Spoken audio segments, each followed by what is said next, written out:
Education system की अगर बात की जाए तो 80 to 85% जो लोग हैं वो एजुकेटेड हैं, इंजीनियर्स हैं, डॉक्टर्स हैं, पायलट्स हैं। मेन फर्क ये है कि इंडिया जो बाहर भेज रहा है लेबर वो स्किल लेबर है, लेकिन हम उसके मुकाबले में ये तो खाना जंगी वाली साइड पे जा रहा है पाकिस्तान। जाहिर सी बात है आपकी इकोनॉमी जो है वो डिग्रेड कंट्रीज की तरफ मूव कर रहे हैं। उन इंडिया के अगर आप फॉरेन रिजर्व देखें तो उनके $760 बिलियन के फॉरेन रिजर्व हैं, उसके मुकाबले में पाकिस्तान गवर्नमेंट ने हमें रोटी कपड़े और मकान के लालच में लगाया हुआ है, बस गरीब को वहाँ पे फंसा दिया हुआ है कि ये इस चीज़ से बाहर ना निकल। आप कुछ भी नहीं कर सकते। आपकी कौम जो है वही मुत्तहिद नहीं है, सिंपल बात ये है। जब आपकी कौम जो है यूटिलाइज हो जाएगी तो वहाँ पर मनमोहन सिंह ने कुछ ऐसी रिफॉर्म्स, न्यू लिबरल रिफॉर्म्स की हैं कि इंडिया पूछे कुछ ये हमारे बाहर से भी, तो वो कहते हैं अभी भी आप IMF के गुलाम, आप IMF से जो इसके बावजूद भी हम अपनी क्वालिटी ऑफ एजुकेशन को बेहतर नहीं कर पा रहे, तो -0 पे जा रही है। जाहिर सी बात है जब तक आपके जो है ओवरसीज़ आपके ऊपर ट्रस्ट नहीं करेंगे, कोई बाहर के लोग आपकी इन्वेस्टमेंट नहीं करेंगे। उन्होंने 300 यूनिट कर दिया अपनी आवाम को, अब रिलीफ दे दिया 300 का। क्या करते हैं सर आप? मैं जी LLB का स्टूडेंट हूँ। माशाल्लाह LLB का स्टूडेंट। सर टॉपिक में ये अगर बात करें हम इंडिया की बात करने जा रहे हैं अपने हमसाया मुल्क की, जैसे कि वो आज दिन अचीवमेंट करते हैं, टेक्नोलॉजी में वो आगे हैं, हर सेक्टर में वो पाकिस्तान से आगे हैं। अभी वो दुनिया की 5वीं इकोनॉमी बन चुके हुए हैं, 3री पे जा रहे हैं। सर टॉपिक ये है कि उनके ओवरसीज़ ने जो कि एक वर्ल्ड रिकॉर्ड बनाया है $112 बिलियन की, इन्होंने वहाँ पे पेमेंट्स भेज दिए डॉलर्स के साथ। क्या कहेंगे सर इस वाले? देखें कि फ़र्स्ट ऑफ ऑल तो मैं ये कहना चाहूँगा कि पाकिस्तान का और इंडिया का कंपैरिजन इस तरह से नहीं हो सकता कि अगर हम उनकी पॉपुलेशन देखें और उनका रकबा देखें तो वो 24 गुना हमसे बड़ा मुल्क है। उनकी पॉपुलेशन जो है वो लगभग 140 है, 140 के करीब है। ठीक है, हमारे जो कंट्री है इसमें हम अभी तक जो है वो मर्दमशुमारी नहीं पूरी कर सकते। हमारे पास इतने रिसोर्सेज नहीं है कि हमारी मर्दमशुमारी पूरी हो जाए और हमें पता चल जाए हमारी कंट्री में लोग कितने रह रहे हैं, कितने लोगों के तहफ़्फ़ुज़ हमने करने हैं। गवर्नमेंट ने हमें रोटी कपड़े और मकान के लालच में लगाया हुआ है, बस गरीब को वहाँ पे फंसा दिया हुआ है कि ये इस चीज़ से बाहर ना निकल सके और ख़ुद वो रूल कर रहे हैं। और अगर देखा जाए कि जो इंडियन ओवरसीज़ हैं तो आप ये देख सकते हैं कि हमारा एजुकेशन सिस्टम जो है वो इतना काबिल नहीं है। इंडियन एजुकेशन सिस्टम की अगर बात की जाए तो 80 to 85% जो लोग हैं वो एजुकेटेड हैं, इंजीनियर्स हैं, डॉक्टर्स हैं, पायलट्स हैं, या किसी भी अच्छी फील्ड में, IT की फील्ड में वो हाई रैंक पे हैं। अगर ये बात में काफ़ी कंपनी में CEOs भी लगे हुए हैं वो एटलीस्ट मेरे ख्याल से कि तकरीबन जितनी भी बाहर कोई बड़ी कंपनीज हैं ना उनके CEOs इंडियन हैं। एक वो लोग एजुकेशन में हमसे आगे हैं, दूसरी बात टेक्नोलॉजी में हमसे आगे हैं, और तीसरी बात ये कि हमारी कंट्री से अगर कोई ओवरसीज़ बाहर जाता है तो उस बंदे को भेजते हैं जो सब तो नकारा होता है। ठीक है, जो कोई काम नहीं कर सकता उसे कहते हैं तू बाहर चल पुत्र। तो अगर एजुकेशन यहाँ से नहीं लेके जाएंगे, एजुकेटेड लोग नहीं होंगे वहाँ पे, तो जाहिर है उनको छोटी जगहों पे नौकरियाँ मिलेंगी, कोई छोटे काम करेंगे तो फिर इनकम भी उसी हिसाब से आएगी पाकिस्तान में। सर मुझे ये बताएं, 112 बिलियन डॉलर की अचीवमेंट्स की है दुनिया के अंदर, वर्ल्ड के अंदर उन्होंने हर किसी न किसी कंट्री को मात देते जा रहे हैं, कभी किसी को कभी किसी को, काफ़ी कंट्री को उन्होंने मतलब बीट कर दिया हुआ है। सर पाकिस्तान की बात करें अभी मौजूदा हालात में, अभी हम बिलों से नहीं बाहर निकल चुके, अभी हमारे ओवरसीज काफ़ी लोग ओवरसीज होते जा रहे, क्या वजह सर? ओवरसीज काफ़ी ओवरसीज भी ओवरसीज होती है, क्या वजह लगती है सर? अब उन्होंने एक वर्ल्ड रिकॉर्ड बना लिया है, पाकिस्तान कोई ऐसा वर्ल्ड रिकॉर्ड नहीं बनाया आज तक, क्यों? सर पाकिस्तान ने वर्ल्ड रिकॉर्ड बनाया तो है, क्या? दुनिया भर से मांगने का, दुनिया भर से मांगने का। वो किसने मांगा है? हर बंदा मांग रहा है, जितने हुकूमत में आते हैं हर बंदा जाके मांगता है। कोई IMF से कर्जा ले रहा है, कोई कहीं से ले रहा है। वो कुछ पेट्रोल के टैंक आने थे, पेट्रोल सस्ता होना था, वो पेट्रोल मेरा ख्याल है ऑयल आना था ना जो, वो सरसों का निकला है। सर ओवरसीज जो हमारे पाकिस्तानी ओवरसीज जो पेमेंट्स भेजते हैं, क्या वो इतने हिसाब से पेमेंट्स नहीं बने? अगर हम पाकिस्तान की आबादी के हिसाब से भी देखें तो उससे बराबर भी नहीं हो सकती पाकिस्तान की।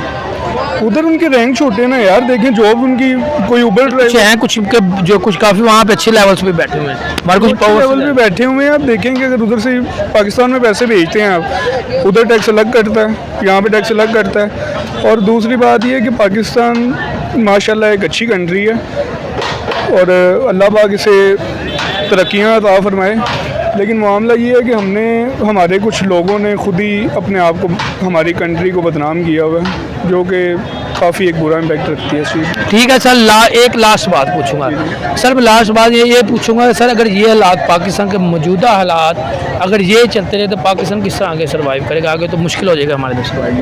देखें अभी तक 75 साल हो गए हैं पाकिस्तान बने, 76 साल हो गए 76 साल सर हो मुझे गए लगता है हमारी जो अवाम है उनको गवर्नमेंट पे बिलीव नहीं है, इसकी वजह से नहीं वो भेजना चाह रहे, क्योंकि अभी तो रोक दिया उन्होंने भेज, अब वो भेज ही नहीं रहे पैसे। हैं यार। 76 साल हमें, नहीं मैं अभी ये बात मैं क्या ओवरसीज़ पाकिस्तान पे हुक्मरानों पर बिलीव नहीं, जिसकी वजह से वो नहीं भेज रहे अब।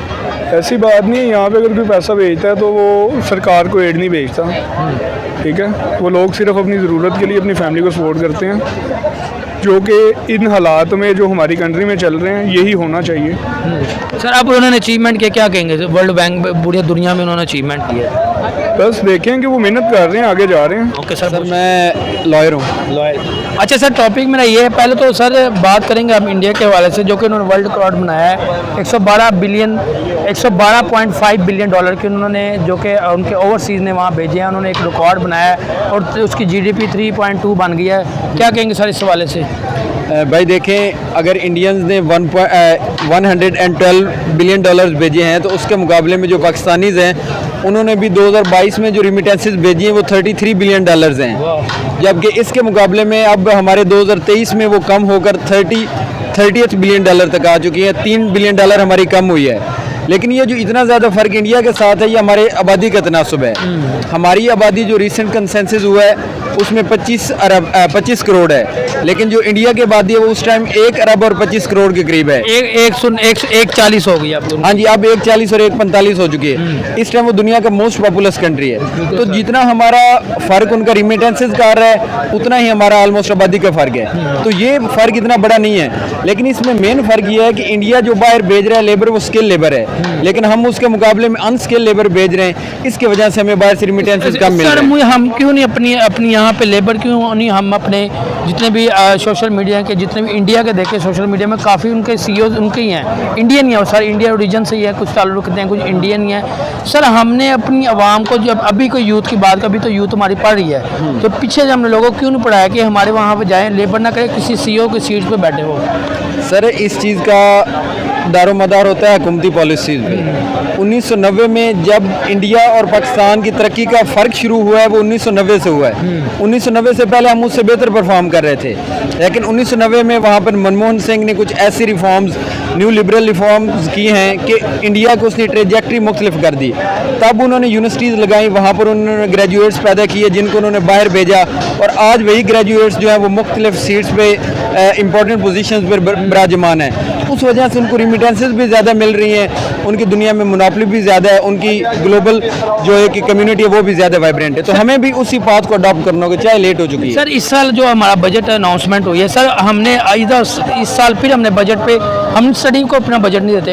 अगर इंडिया की बात करें, कहीं पे भी कंट्री, बांग्लादेश की बात करें, वो स्टडी पे ज़्यादा फोकस रखती है, और स्टडी पे हर कंट्री स्टडी को सबसे ज़्यादा बजट देती है। हम क्यों नहीं स्टडी पे अपना बजट डिसाइड रखते कि बजट ज़्यादा देंगे तो फ़ायदा होगा हमें, हमारी जितनी यूथ बनेगी और आगे हमें ही फ़ायदा, उस चीज़ का हमें रेवेन्यू आना ना। देखें, इस चीज़ का दारोमदार होता है आपकी पॉपुलेशन और जो आपका एजुकेशन बजट है उसके दरमियान रेशियो कितनी है। अगर आप जो इकोनॉमिक सर्वे है 2022-23 उसके फैक्ट्स को देखें तो उसके मुताबिक पाकिस्तान हर साल जो एजुकेशन पे स्पेंड कर रहा है वो 1.1 ट्रिलियन रुपीज़ हैं, जो एक काफ़ी अमाउंट, हेफ्टी अमाउंट है, और इतनी अमाउंट आलमोस्ट हमारा प्राइवेट सेक्टर इन्वेस्ट कर रहा है। तो आलमोस्ट हमारी टोटल इन्वेस्टमेंट 2 ट्रिलियन रुपीज़ से ज़्यादा है। अब इशू यहाँ पर यह है कि पाकिस्तान की पॉपुलेशन भी उस हिसाब से बढ़ रही है।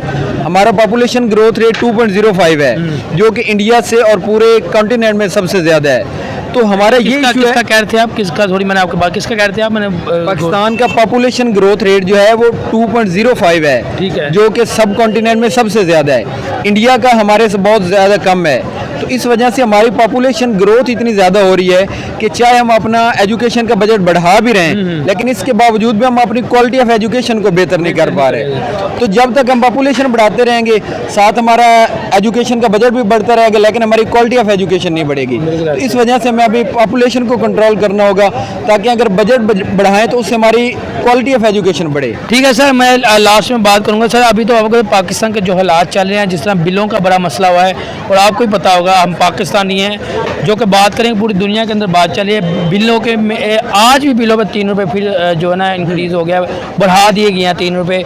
सर आगे इतने बिल आ चुके हैं, हम किस तरह आगे सर्वाइव करेंगे? मुश्किल हो गया पाकिस्तानी एक मिडिल क्लास जैसे है, मैं हूँ, हमारे से नीचे हैं, उनसे सर्वाइव नहीं किया जा रहा। अब किस तरह हम सर्वाइव करेंगे आगे? सर्वाइवल तो ऑफ कोर्स मुश्किल हो चुका है, लेकिन इसमें अब गवर्नमेंट भी कुछ नहीं कर सकती, क्योंकि जो ये बिलों में इंक्रीज़ है ये एक नेचुरल प्रोसेस है। इसके कुछ रीज़न्स हैं। सबसे बड़ी जो रीज़न है वो डीवैल्यूएशन ऑफ करेंसी है।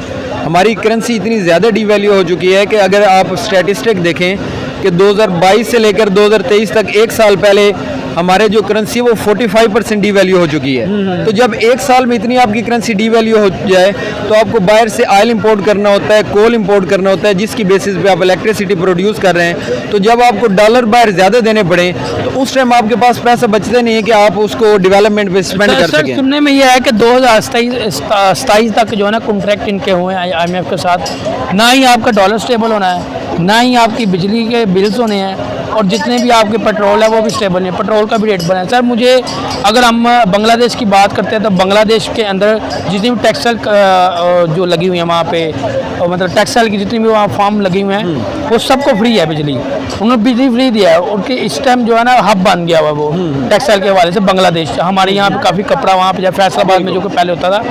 दूसरी बात हम ये करने जा रहे हैं कि इंडिया के अंदर भी उन्होंने 300 यूनिट कर दिया अपनी आवाम को, अब रिलीफ दे दिया 300 का।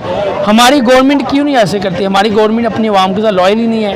300 यूनिट उन्होंने फ्री कर दिया, हमारी गवर्नमेंट तो लॉयल ही नहीं अपनी आवाम के साथ। नहीं, ये लॉयल होने की बात नहीं है। देखें, उन्होंने एक ऐसी स्ट्रेटजी लेकर चले हैं कि उनके कंट्रीज़ अब डेवलप कंट्रीज़ की तरफ मूव कर रहे हैं। उन इंडिया के अगर आप फॉरेन रिजर्व देखें तो उनके 760 बिलियन डॉलर के फॉरेन रिजर्व्स हैं।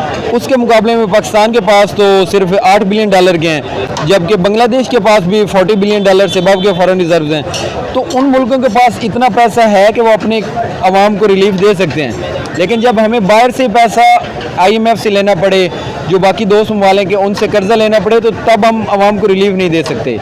इस वजह से गवर्नमेंट को सख्त डिसीजंस लेकर जो हम सब्सिडीज़ दे रहे हैं, जो हम टैक्स कट लगा रहे हैं, वो ख़त्म करने होंगे, ताकि एट द एंड जो फिस्कल डेफिसिट और करंट अकाउंट डेफिसिट है वो ख़त्म हो सके और हुकूमत को मज़ीद बाहर से कर्जे ना लेने पड़े कि अपने अखराजात को पूरा कर सकें। तो इस वजह से कुछ सख्त फैसले करने होंगे, तब पाकिस्तान के सर्वाइवल में। बात करने जा रहे हैं इंडिया के एक वर्ल्ड रिकॉर्ड उन्होंने बनाया है, 112.5 बिलियन डॉलर की इनकी जो है ना ओवरसीज़ ने उन्हें भेजा है, और एक उन्होंने रिकॉर्ड बनाया वर्ल्ड। क्या कहना चाहेंगे सर आप? मैं यही कहना चाहूँगा, इस तरह जो है आपके पाकिस्तान में भी ऐसे होना चाहिए कि आप जो है अपने इन्वायरमेंट ऐसा प्रोवाइड करें अपने लोगों को कि आपके जो ओवरसीज़ पाकिस्तानी हैं और ओवरसीज़ दूसरी कंट्री के लोग हैं वो आपके ऊपर ट्रस्ट करें, और वो पाकिस्तान में भी इस तरह के जो है मौके फराहम करें। और देखें, अगर इंडिया ग्रो कर सकता है तो पाकिस्तान क्यों नहीं कर सकता? इसी तरह पाकिस्तानियों के अंदर ये शौर होना चाहिए। मैं आपकी आज़ाद से बात निकाल लूँ सर, अभी तो कुछ लोगों से पूछे, कुछ ये हमारे बाहर से भी थे, वो कहते हैं अभी भी आप IMF के गुलाम, आप IMF से जो IMF कहता है आप उसके मुताबिक चलते हैं, आप कहाँ के आज़ाद हैं?